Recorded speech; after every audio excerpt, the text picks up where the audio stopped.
Βάφω το πληκτρολόγιο του αγοριού μου και πάμε να κάνουμε τα 3 τελευταία πλήκτρα. Τα F της γεύσης της Φάντα.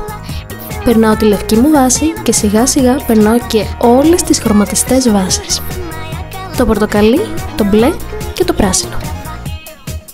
Με το λευκό μου Jelly Roll ξεκινάω να κάνω τις λεπτομέρειες.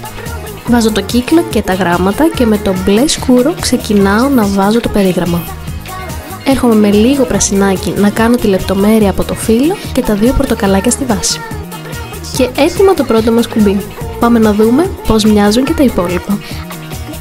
Και εδώ είναι συμπληρωμένα το σετάκι μας και πάμε να το βάλουμε πάλι πίσω στη θέση του. Για το επόμενο βίντεο θέλω να αφήσεις στα σχόλια ιδέες με το τι χρώμα μπορεί να γίνει η βάση του πληκτρολογίου.